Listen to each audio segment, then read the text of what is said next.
야고보서 1장 5절에서 11절 말씀까지 봉독하겠습니다. 너희 중에 누구든지 지혜가 부족하거든 모든 사람에게 후히 주시고 꾸짖지 아니하시는 하나님께 구하라. 그리하면 주시리라. 오직 믿음으로 구하고 조금도 의심하지 말라. 의심하는 자는 마치 바람에 밀려 요동하는 바닷물결 같으니 이런 사람은 무엇이든지 주께 얻기를 생각하지 말라. 두 마음을 품어 모든 일에 정함이 없는 자로다. 낮은 형제는 자기의 높음을 자랑하고 부한 자는 자기의 낮아짐을 자랑할지니 이는 그가 풀의 꽃과 같이 지나감이라. 해가 돋고 뜨거운 바람이 불어 풀을 말리면 꽃이 떨어져 그 모양의 아름다움이 없어지나니 부한 자도 그 행하는 일에 이와 같이 쇠잔하리라.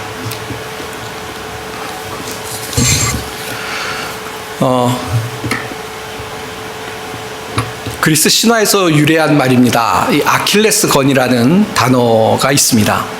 이 아킬레스라는 전설의 영웅이 그 어머니가 불사신 것 같은 그런 사람을 만들기 위해서 그 몸이 강철과 같이 변화된다는 그 셈에 이 아킬레스가 어렸을 때 담갔습니다. 그러니까 그 물에 닿으면 이 몸이 피부가 강철 같아져서 이 전쟁터에 나가서 마치 이 갑옷을 입은 것처럼 단단해진다는 것입니다.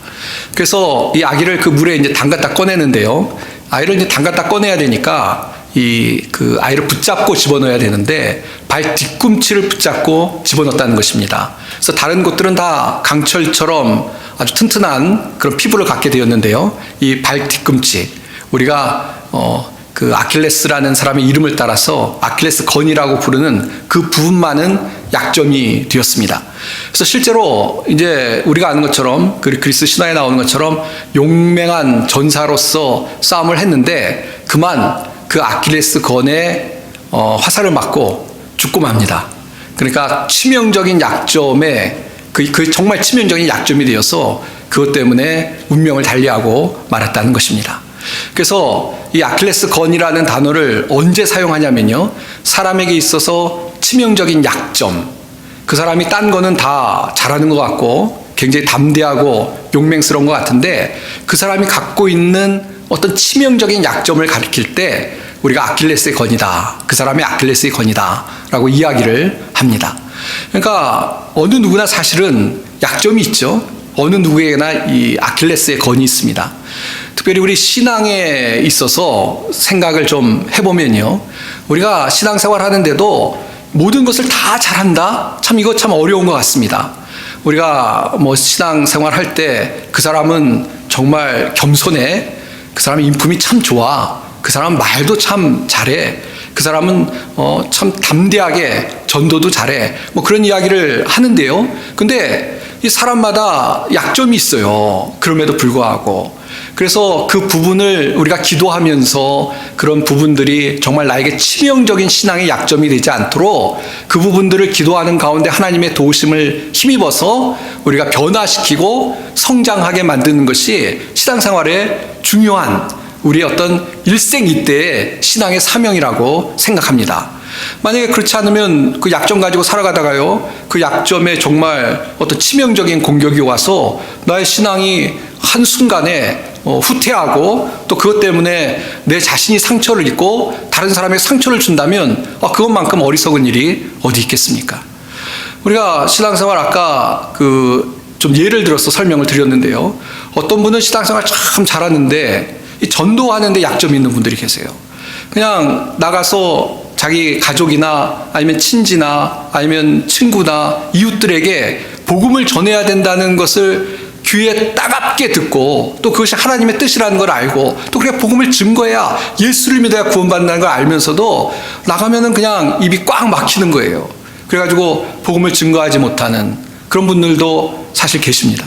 근데 그래서 안 되는 것이죠. 나는 전도는 못해, 난 일생 동안 전도 안 하고 그냥 신앙 유지하고 살 거야, 이거는 아니죠. 왜냐하면 예수님께서 제자들에게 말씀하셨는데 너희는 땅끝까지 모든 족속으로 제자를 삼고 세례를 주라고 말씀하셨는데 그런 사명이 그 사도들에게만 있는 것이 아니고 그 당시 예수님의 제자들에게만 있는 것이 아니고 우리도 예수님의 제자가 되었으니까 그 명령을 따라서 복음 증거하는 것이 당연하기 때문에 그 부분이 뭐 다른 사람처럼 은사가 없더라도 그렇지 않도록 우리가 기도하면서 또 복음 증거하는 일에 힘쓰게 해달라고 하나님께 정말 날마다 능력 달라고 기도하면서 그 일에 감당할 수 있는 그런 우리가 되어야 될 줄 믿습니다. 우리의 성품도 마찬가지입니다. 뭐 여러 가지 예를 들 수 있겠습니다. 그 중에 생각나는 것이 이 자존심이 강한 분들이 계세요. 그래서 그렇게 온유하고 또 봉사도 잘하고 그러시는데 어느 순간에 그 어떤 그 자기의 어떤 좀 이렇게 그 약한 부분을 특별히 그 자존심, 그러니까 뭔가 이렇게 그 상처받은 마음을 건드리면 그것 때문에 그냥 욱하고 성을 내거나 화를 내는 분들 계십니다. 그래서 그동안 쌓았던 어떤 존경해야 될 부분들을 한 번에 다 우르르 무너뜨리고 또 다시 시작을 해야 되는 그런 안타까운 분들도 신앙생활 하다 보니까 간혹 뵐 수가 있습니다. 그런 부분들은 어떻게 됩니까? 그게 이제 아킬레스의 건인 거, 약점인 거죠. 그럼 나 평생 그런 성질로 살아갈래.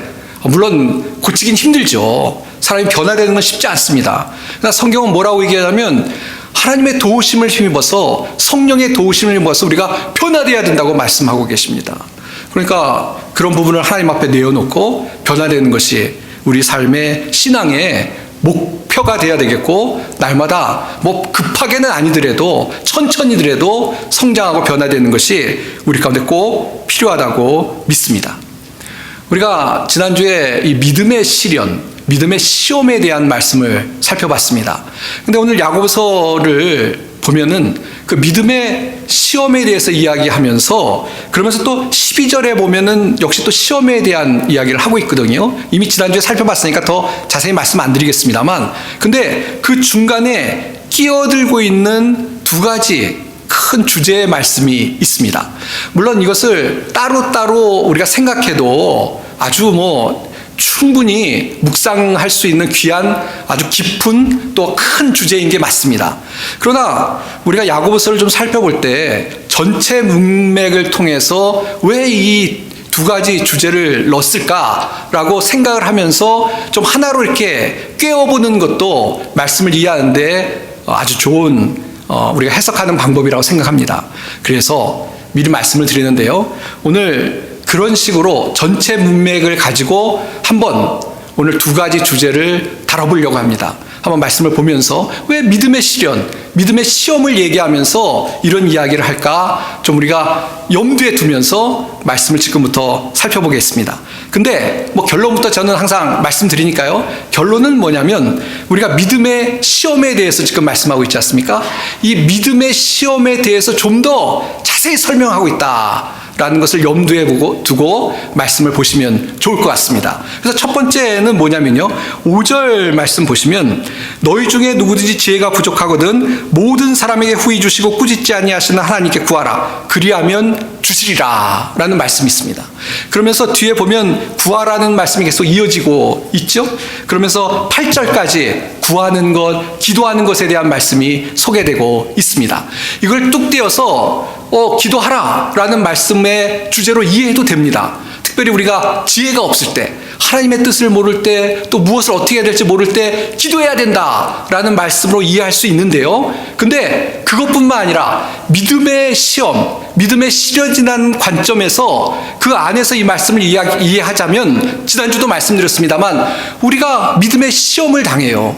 믿음의 시련이 옵니다. 그러면은 이것을 어떻게 해야 되겠는데 당황하고 답답하고 불안해요. 그때 어떻게 해야 되느냐? 지금 야고보서는 우리에게 뭐를 답으로 우리에게 제시해 주냐면 너희가 그렇게 어떻게 해야 될지 모르고 당황스러울 때 뭘 하라는 것입니까? 지혜를 구하는 기도를 하라는 것입니다. 우리가 믿음의 시련을 당했을 때 당황하게 되죠. 하나님께서 왜 나에게 이런 시험을 주실까? 내가 왜 이런 일을 당해야 될까? 이걸 어떻게 헤쳐가야 될까? 우리가 정말 지혜가 필요합니다. 그때 무엇을 해야 된다는 것입니까? 하나님께 구해야 된다는 것입니다.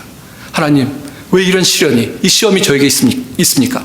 또 이것을 어떻게 헤쳐나가야 되겠습니까? 어떻게 인내로서 이것을 감당하고 그래서 이것을 통해서 하나님이 원하시는 온전한 수준으로 나아갈 수 있습니까? 라고 기도하는 것이 우리 가운데 그 믿음의 시험을 이길 수 있는 방법이고 비결이라는 것을 말씀해주고 있다는 것입니다. 그렇습니다. 지난번 주도 말씀드렸으니까요. 우리가 어려운 일을 당하면 막 허둥허둥 되기 쉽죠.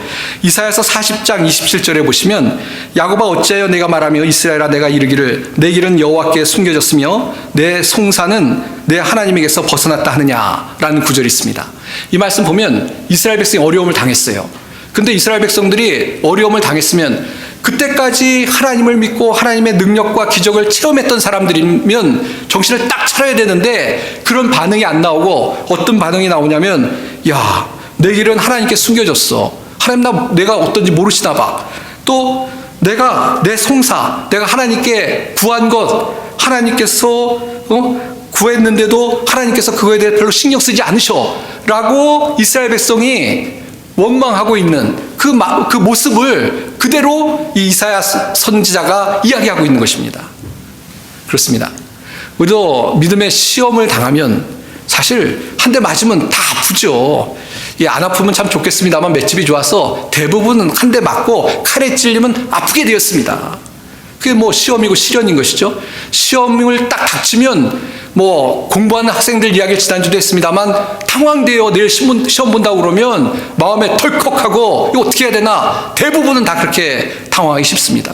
그리고 이제 어떻게 준비해야 되나 막 당황하기 쉽고 또 하나님 왜 저에게 이런 시험을 주십니까? 라고 그런 어떤 반응이 우리 가운데 마치 이스라엘 백성 나오기 쉽습니다. 자, 그러나 그렇게 하지 말고 그렇게 툭 튀어나올 수 있습니다만 또 나왔다 하더라도 어떻게 해서 우리 부족해서 그런 건데 거기에 멈출 것이 아니라 하나님께 지혜를 구해야 된다는 것입니다. 지혜를. 하나님 어떻게 해야 됩니까? 하나님 부족하고 연약합니다. 하나님 도와주십시오. 라는 기도를 하나님께 드려야 된다라고 이야기하고 있습니다. 그러면서 이어지는 게 뭐냐면요. 그렇게 구하는데 근데 아주 중요하게 구하면서 우리가 믿음의 시험에 기도를 하는데 어떤 기도를 해야 되느냐를 그 다음에 보충해서 설명하고 있습니다. 어떤 기도를 해야 됩니까? 믿음의 기도를 해야 합니다. 네, 구하는데요. 오직 믿음으로 구하고 조금도 의심하지 말라. 의심하는 자는 마치 바람에 밀려 요동하는 바닷물결 같으니 이런 사람은 무엇이든지 죽게 얻기를 생각하지 말라. 두 마음을 품어 모든 일에 정함이 없는 자로다. 믿음의 시험을 당했을 때 기도해요. 지혜를 구해요. 근데 처음부터 믿음 없이 구해요. 그냥 형식적으로 기도하는 거 이거 아니라는 것이고 또 기도하면서 정말 하나님께서 내 기도를 들어주실까? 나에게 지혜를 주실까? 나에게 이것을 극복할 수 있는 능력을 주실까? 라는 의심하는 마음으로 기도해서는 안 된다라고 이야기하고 있습니다. 그러니까 믿음의 시험이 왔을 때 우리가 기도하는데요. 하나님을 믿고 의지하고 정말 하나님께서 행하실 것을 기대하면서 믿음으로 기도를 드려야 한다라고 말씀해주고 있는 것입니다. 지난번도 그 예를 말씀드렸지 않습니까? 전 그 예가 너무 좋습니다. 비가 안 와서 기도하러 기도원에 들어가면서 우산 갖고 가던 소년. 믿음으로 기도하는 거예요. 하나님 역사하시고. 근데 비가 안 오니까 기도하자고 하면서 기대가 없어요. 비가 올지에 대해서. 그러면 그거는 믿음의 기도가 아니라 그냥 하는 거죠. 종교적으로. 그게 아니라 정말 하나님이 살아계시고 그렇기 때문에 내 기도를 들으실 거다. 하나님이 역사하실 것이다. 때로는 내가 원하는 대로는 아니지만 나에게 가장 좋은 길로 하나님 응답하실 것이다 라는 믿음의 기도를 드릴 때 우리가 믿음의 시련을 이겨낼 수가 있다는 것입니다. 야고보서에서는 이 믿음의 기도를 굉장히 강조하고 있습니다. 다음에 살펴보겠습니다만 잠깐 맛만 보시면요. 야고보서 5장 15절에서 18절 보시면 좀 깁니다만 중요한 구절이기 때문에 제가 읽어보겠습니다. 믿음의 기도는 병든 자를 구원하리니 주께서 그를 일으키시리라. 혹시 죄를 범하였을지라도 사하심을 받으리라.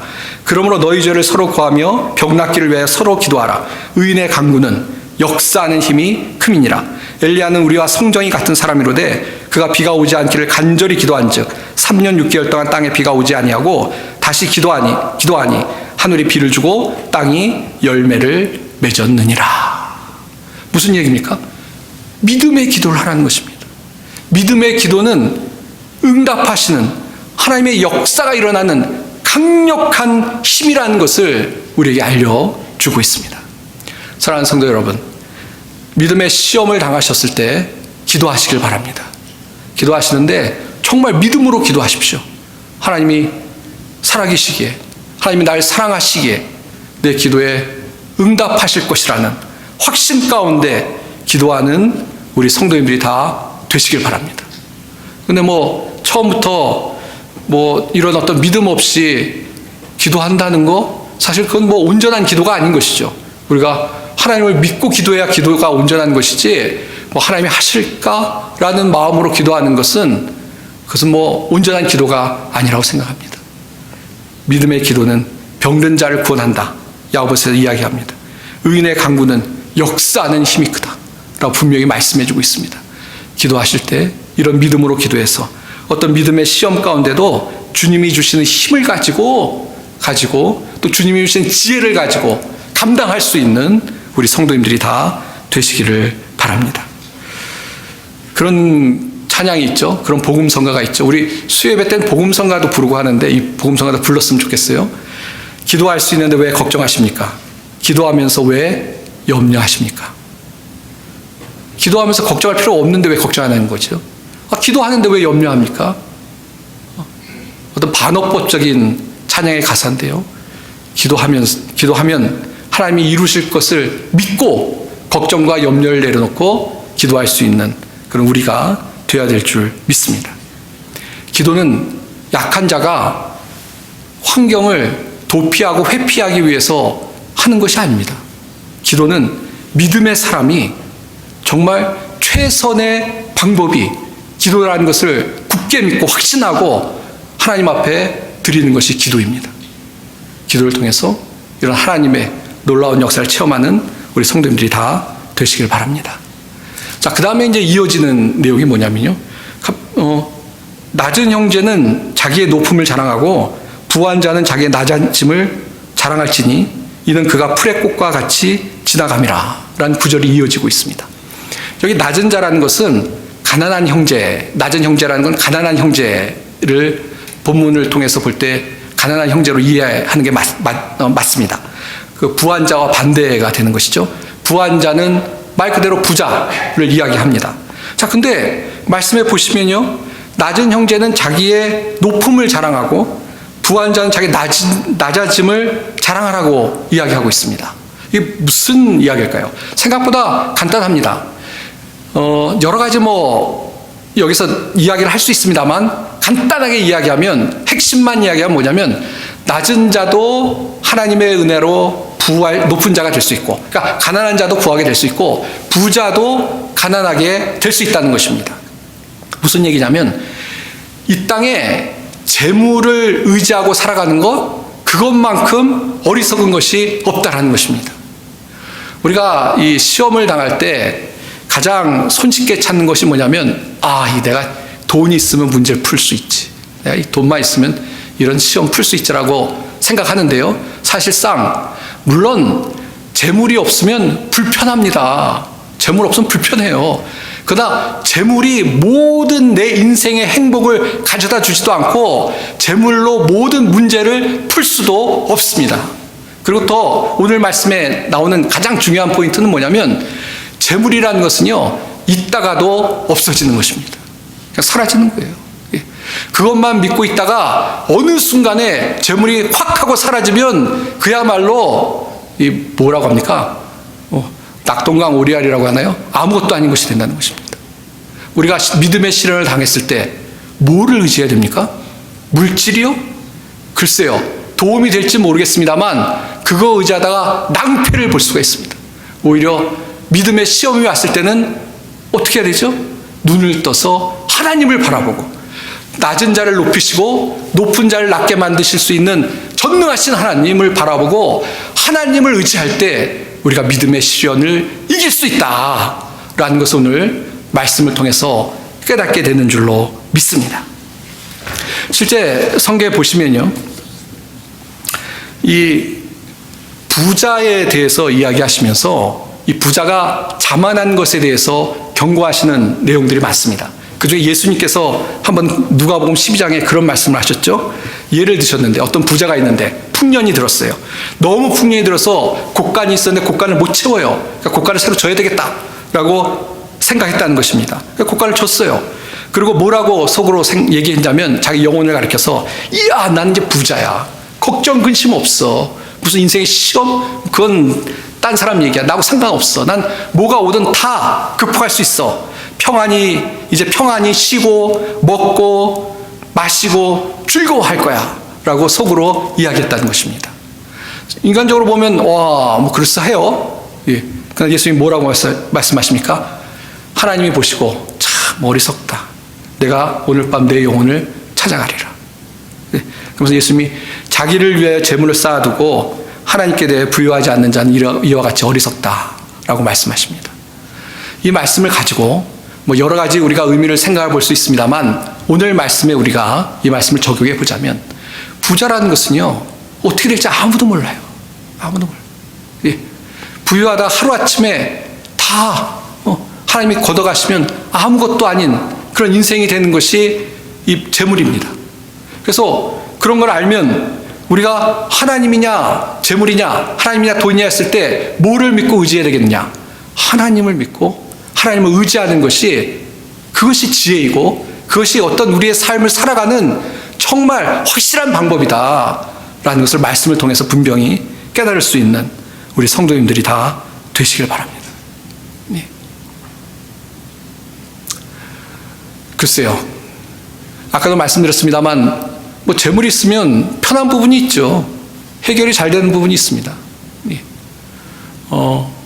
제가 케냐에서 살았는데요, 요즘은 모르겠습니다. 제가 케냐에서 사역할 때는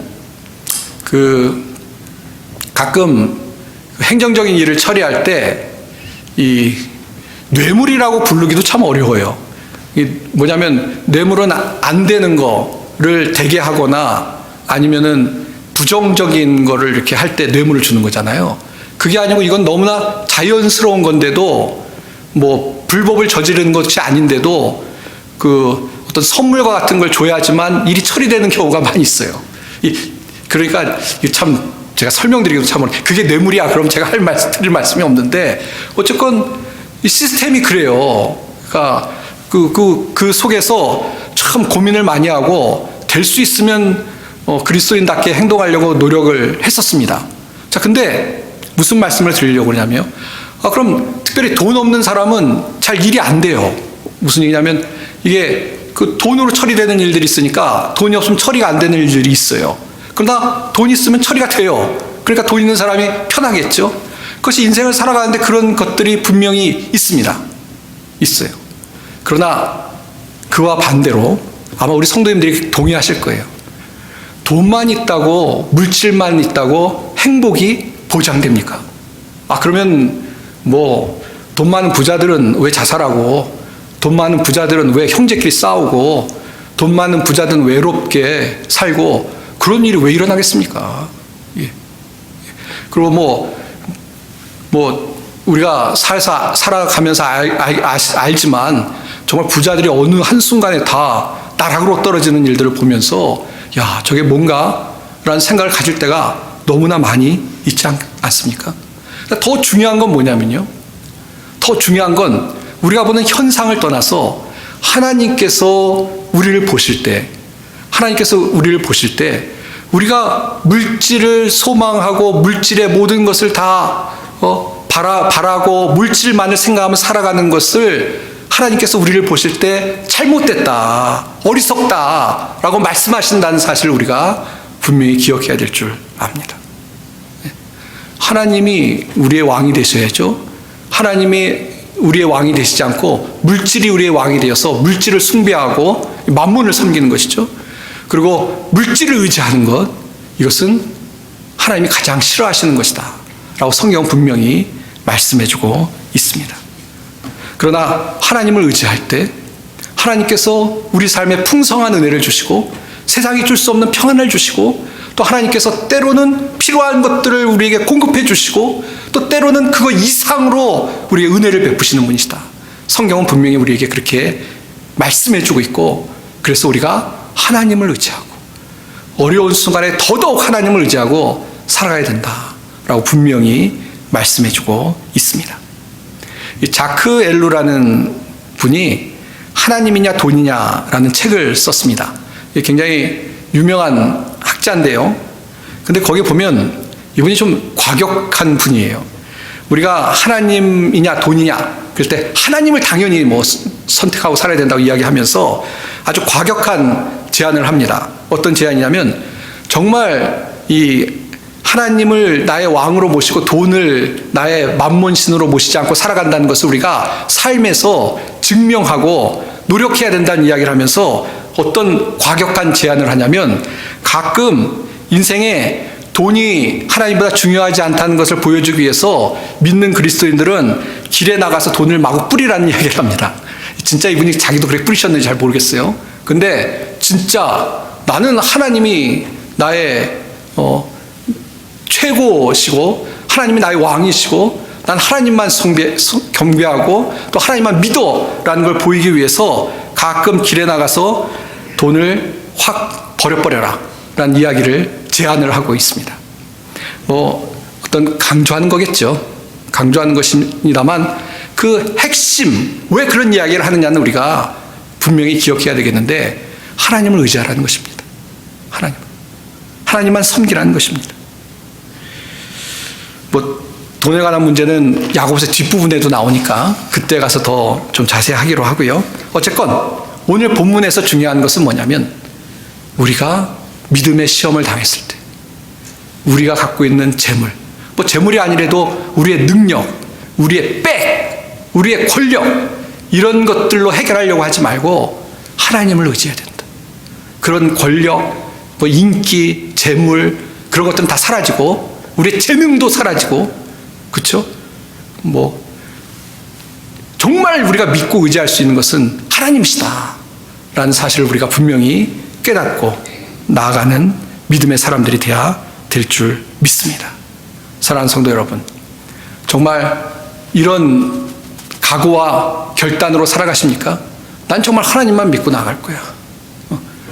하나님이 나와 함께 하실 때 하나님이 역사하셔 라는 믿음으로 하나님께 정말 지혜를 구하고 하나님을 의지하고 또 하나님을 붙잡고 나아가는 그런 믿음의 삶을 살아가고 계신지 다시 한번 각자를 돌아보고 믿음으로 달려갈 수 있는 우리 모든 성도님들이 다 되시길 바랍니다. 그래서 한 가지 더 이 1장을 좀 끝내야 되기 때문에 뒷부분을 잠깐 간략히 말씀드리고 결론을 맺도록 하겠습니다. 뒤에 보시면요, 그 14절 말씀 한번 보십시오. 오직 각 사람이 시험 받는 것은 자기 욕심에 끌려 미혹됨이니 라는 구절이 있습니다. 여기 말씀을 보시면 우리가 시험을 내가 받았어요. 그래서 그 결과로 다 모든 게 엉망이 됐어요. 그러면서 하나님이 날 시험하셔서 이렇게 됐어 라고 불평하지 말라는 것입니다. 그건 왜 그렇게 된 겁니까? 내가 잘못한 거야, 내가. 하나님이 그 시험하셨을 때 결국 내가 하나님 믿고 의지하고 기도하고 그랬으면 되는데 내가 그냥 그 유혹에 확 넘어가서 그래서 잘못되는 것이지, 그래서 하나님 원망하지 말라라는 것입니다. 13절부터 읽어야 되는데 제가 13절 빼놨네요. 사람이 시험받을 때 내가 하나님께 시험받는다 하지 말지니 하나님은 악에게 시험받지도 아니하시고 친히 아무도 시험하지 아니하시느니라. 14절 다시 봅니다. 오직 각 사람이 시험을 받는 것은 자기 욕심에 끌려 미혹됨인 것이다. 그러니까 우리가 믿음의 시험이 왔을 때 이기고 나가야 됩니다. 근데 그게 이제 안 됐어요. 그런데 가만히 보면 하나님이 나 이렇게 시험을 허용하셔서 그래. 그런 핑계 대지 마시고, 왜 그런 것이냐? 내가 유혹에 빠진 거예요. 내가 유혹에 빠져서 내가 잘못한 거예요. 그러니까 어떻게 해야 됩니까? 그렇게 되지 않도록 깨어서 기도하고 주님 의지하고 나갈 수 있는 그런 우리가 돼야 된다라고 우리에게 분명히 말씀해주고 있습니다. 사랑하는 성도 여러분, 이제 말씀을 맺고 우리 같이 기도하도록 하겠습니다. 이 말씀 드릴까 안 드릴까 했는데 적절한 예인 것 같아서 또 제가 받은 은혜이기 때문에 좀 나누려고 합니다. 아시는 것처럼 저희 집 애가 좀 몸이 아픕니다. 그래서 치료를 지금 받고 있습니다. 그래서 한 번은 전화 통화를 하는데요. 뭐 이런저런 얘기를 하다가 제가 부모니까 치료를 잘 받고 있는지 물어봤습니다. 근데 들어보니까 좀 마음이 안 좋아요. 왜냐하면 뭐 치료 받느라고 병원도 자주 가고 뭐 지금 직장 일도 해야 되는데 병원을 자주 가야 되고, 또 얘기 들어보니까 이게 의료보험만 갖고 되는 부분이 아니라서 뭐 계속 비용도 지불되고 해서 듣는 저로서는 참 마음이 그렇더라고요. 그래서 제가 아이한테 그렇게 얘기했습니다. 야, 참 너 돈 벌어서 저축도 하고 좀 그래야 되는데 이런 데 다 쓰네, 아깝게. 그런 얘기를 했더니 저희 딸이 그런 얘기를 하더라고요, 갑자기. 뭐냐면, 아빠, 이렇게 돈을 벌어서 병원비를 댈 수 있게 해주신 하나님께 감사해. 만약에 내가 직장에서 돈을 못 벌었으면 병원비를 못 댔을 텐데, 그렇게 얘기를 하더라고요. 그래서 불쌍했습니다. 목사라는 아버지가 뭔가 생각이 좀 모자랐구나라는 생각이 들었습니다. 그러면서 그런 얘기를 하더라고요. 이렇게 치료받는 과정 속에 많은 분들이 자기를 위해서 기도해주고, 본인은 참 신앙적으로 하나님께 감사하고 좋다는 거예요. 그리고 뭐 그렇게 기도해 주시고 하니까 뭐 치료될 거라고, 하나님 인도하실 거라고 믿는다는 그런 고백을 들으면서 제가 굉장히 왜소해지고 부끄러운 생각이 들었습니다. 우리가 시련을 만나고 시험을 받을 때 그냥 하나님, 내 송사는 받지도 않으시고 하나님 왜 그냥 딴 사람 아기든 저렇게 잘 되는 것 같은데, 그런 얘기도 하고, 그거는 좀 모자른 생각 같습니다. 우리가 믿음의 시험을 우리 살아가는 동안 그런 시험이 없을 수는 없다고 생각합니다. 살아가는 동안 우리가 불완전한 세상 속에 살고 있지 않습니까? 또 지난번에 그렇게 말씀드린 것처럼 시험을 받는 데는 하나님의 뜻이 있으세요. 뭐냐면 그 시험을 통해서 우리를 온전한 사람 만들려는, 시험이 없으면 사실은 우리가 얼마나 게으르고 나태해지겠습니까? 시험이 없으면 얼마나 우리가 우리의 부족한 부분도 깨닫지 못하고 그냥 교만하게 마치 뭐 된 줄로 알고 그렇게 살아가겠습니까? 근데 하나님이 그런 시험을 통해서 우리를 빚어가시는 그런 은혜를 우리에게 베풀어 주시는 것이죠. 제가 왜 그런지 모르겠습니다만, 제가 지난주에 야고보서 1장을 설교했더니 제 유튜브에 다른 목사님 야고보서 1장 설교한 목사님 이렇게 뜨더라고요. 근데 어떤 분이 야고보서 1장, 왜 믿음의 시험이 오거든 온전히 기쁘게 여기라고 하십니까? 그 목사님한테 그런 질문을 어떤 사람이 하더라고요. 이게 정신 승리를 얘기하는 거 아닙니까?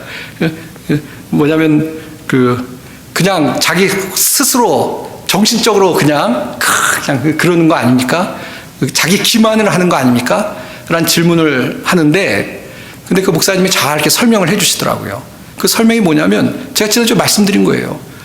그게 우리를 온전케 하시려는, 그게 뭐 시험을 통해서 아무 일도 안 일어나면은 뭐 그냥 정신적인 승리하는 거로 우리가 만족해야 될지도 모르겠어요. 그러나 그게 아니고, 그 정도가 아니고, 그런 믿음의 시험을 통해서, 시련을 통해서 우리를 온전케 하시려는 하나님 뜻. 그 목사님은 아주 멋있게 그 표현을 쓰는데, 종말론적인 지혜를 깨닫게 하시려고. 정말 그걸 통해서 나를 더 아름답게, 더 믿음의 사람으로 빚으시려는 뜻이 있기 때문에 믿음의 시험이 우리 가운데 있는 건데요. 그때마다 우리가 어떻게 반응해야 될까? 그냥 부정적인 거, 또 그냥 감사하기보다는 그냥 원망하고 불평하는 것, 그렇게 반응해야 될까? 아니면 믿음으로 시험이 왔을 때 감사하고 기도하고 더 하나님 의지하고 하나님이 이루실 일을 기대하면서 나가야 될 것이냐? 어느 것이 믿음의 행동이라고 생각하십니까? 어느 것이 믿는 사람의 모습이라고 생각하십니까? 기도하겠습니다. 하나님 아버지, 오늘도 말씀을 통해서 믿음의 시험을 이길 수 있는 하나님의 방법을 알려주시니 감사합니다. 믿음의 시험이 올 때 주님을 바라보고 지혜를 구하는 저희들이 되게 하시고, 또 믿음의 시험이 왔을 때 하나님, 세상의 것, 나를 의지하는 것이 아니라 하나님을 의지하고 승리할 수 있는 믿음의 사람들이 되게 도와주시옵소서. 우리 자신을 돌아볼 때 믿음의 시험과 시련이 올 때 오히려 불평하고 원망하고 두려워하고 낙심하는 모습을 솔직히 고백드립니다. 하나님, 저희들의 믿음 없음을 용서하시고 담대한 믿음을 주셔서 믿음으로 모든 것을 극복하고 기대하고 인내하고 나아가는 저희들이 되게 하시고, 그럴 때 정말 하나님의 역사들이 저희들의 삶 속에 나타날 수 있도록 복을 허락하여 주시옵소서. 감사드리며 예수님의 이름 받들어 기도하옵나이다. 아멘.